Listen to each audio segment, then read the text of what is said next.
Can you hear me? I can't hear you guys. And of course, it is exactly 35 minutes past the hour of 2 o'clock, and soon we're going to be saying Assalamu alaikum. But of course, joining us is another man, another myth, another legend that is joining us, an entrepreneur, man of note, alhamdulillah. And today we're chatting to Harry Mohlala, and we're going to be chatting to him about his fantastic, amazing story. In fact, how I stumbled upon this guy, I was on Instagram scrolling one night, and then boom, a video came out, an inspirational video came out, and I said, no, this guy has to come on the show as well. But welcoming to the Feel Good Friday, I think for the very first time, Harry Mohlala, welcome. I can't hear you guys. Can you guys hear me? Yes, we can hear you loud and clear. I can't hear you. Oh, he cannot hear me. So what we can do is let's just try reconnecting him via WhatsApp, Zach, and then we'll continue with this interview.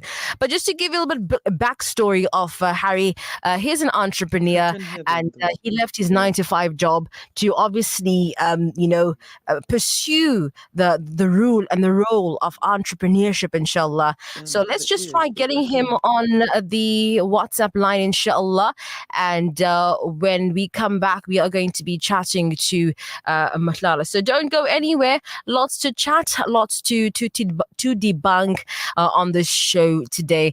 Well, for now, don't go anywhere. Listen to these.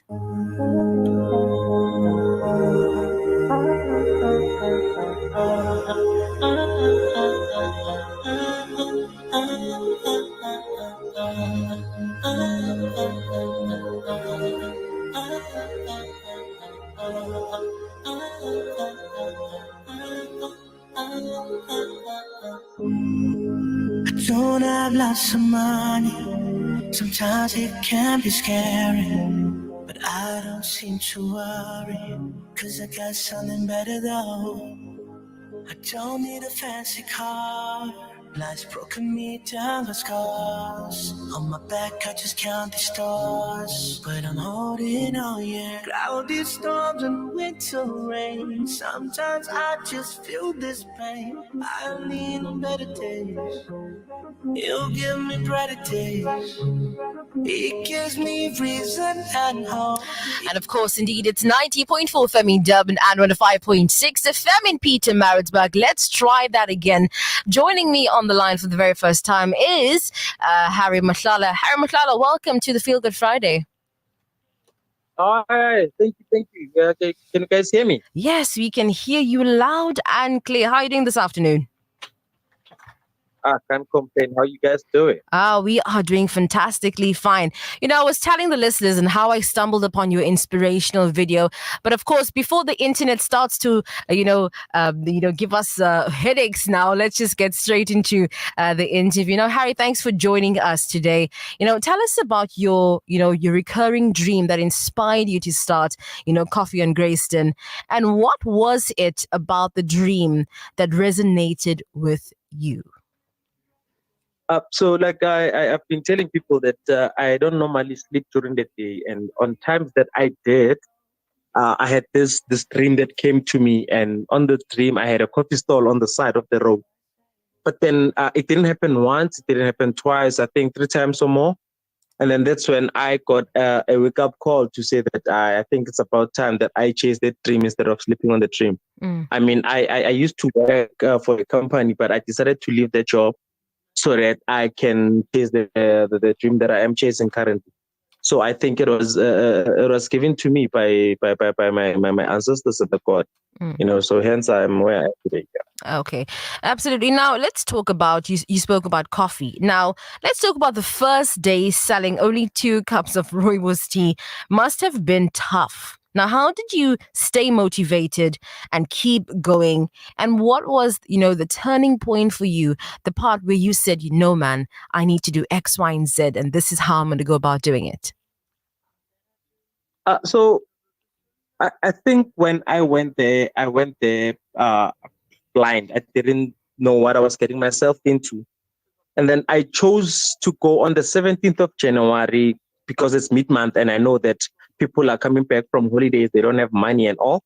So I needed to feel the pinch instead of going there while they get money, and then as soon as they go low, I'll be discouraged. So I decided to go on the day that people don't have money, so that I can feel how it feels not bringing home something. But then after I sold those 2 cups, I mean, the same customers, they told me that they wanted to steal my idea and I shouldn't give up. And then that gave me a wake up call to say that it shows that I'm doing something proper, you know. And then as time went by, and most of my customers were saying that if you are selling tea and coffee by the robots, what are we going to enjoy your tea and your coffee with?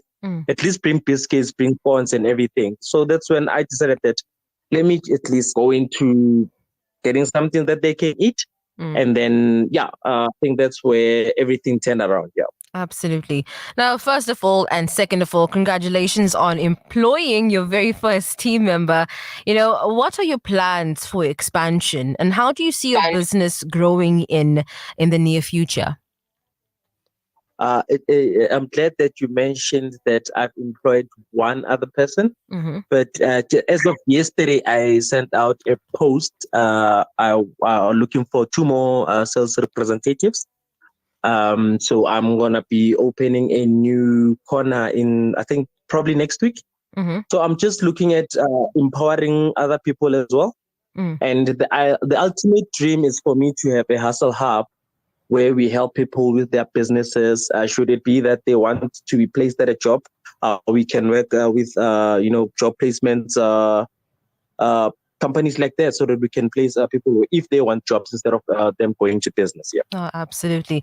Now, you spoke about having no baking experience, but obviously you had to provide something for somebody to have the coffee with. Now, from no baking experience to selling top-notch scones, that's impressive. Now, what inspired you to take up baking, and what is the next step for, coffee on Greystone, especially on the menu? I remember after they asked me to provide them with something to eat, I came back home and I told my lady that these people want this and that, and I don't know how to do that. And fortunately enough, she knows how to bake. And then she said that, no, she'll teach me. And then it was not an easy task. It took me a while. I didn't understand the texture of the dough. I just didn't like it. It was too wet for me. It's a whole lot of things that I didn't even know how to roll the pin. The rolling pin, I didn't even know how to use it. But it took time, it took patience, it took, a whole lot. And so going forward, I would like to add a few more breakfast items. Like maybe let's say your muffins, let's say your croissant. I don't know if I'm pronouncing it proper, but I would like to let's take it to, let's say if we can get it to a lunchtime special, something like that. We can always push it to that. I mean, possibilities are endless. Absolutely endless indeed. And now, you've spoken about your personal growth alongside your business growth, but how has this journey shaped you as a person, and what lessons have you learned along the way? Look, man, more than anything, I think patience, perseverance, and hard work, those are the most important lessons that I've learned through my journey since last year. Because without hard work, without patience, without perseverance, I wouldn't be where I am today, Because now you need to understand that from selling 2 cups to now selling, I can say 10 times that in a morning. It goes to show that something is happening, People believe in me, and I believe in my customers as well. So as soon as they don't see me there, probably when I'm sick, they give me a call to say, where are you? We need something to eat, So it's that I have that relationship with my customers as much as they have it with me. Absolutely. Now, you've had a varied work history, from obviously retail to corporate to money golf. What skills did you take away from those experiences that have helped you in your entrepreneurial journey today? I can tell you, and I'll proudly say that customer service. I think should anyone hire me or they decide that they can hire me, I get to their company. When it comes to customer service, I can say that I am on the top one, not Top even top 2, notch. top 3, top one Yeah. of the customer service. I give the best customer service ever. Absolutely. Now, you spoke a little bit earlier on about the Hustle Hub. Now, the concept of the Hustle Hub is obviously fascinating. But now, can you elaborate on what that would look like other entrepreneurs and businesses? Look, where I am currently, I am like I think what I'm doing it's inspiring a whole lot of people in terms of they see me selling coffee scones on the robots by the streets, and they are thinking that, look, man, this guy is giving an inspiration, So just imagine, should I have a place where now people have, how people don't believe in their own dreams, how people don't believe in their own, uh, like when you have a business in mind, but you don't believe that it's up to where you want it to be. But if you can come by and then we discuss it and we show the possibilities of that business, I mean, that's where we can take it to whatever level that you want it to go to. Possibilities are indeed endless. Now, finally, what advice would you give to our listeners who may, be hesitant into chasing their own dreams, just like you did? One best advice that I can give them is that no idea is too little and no idea is stupid.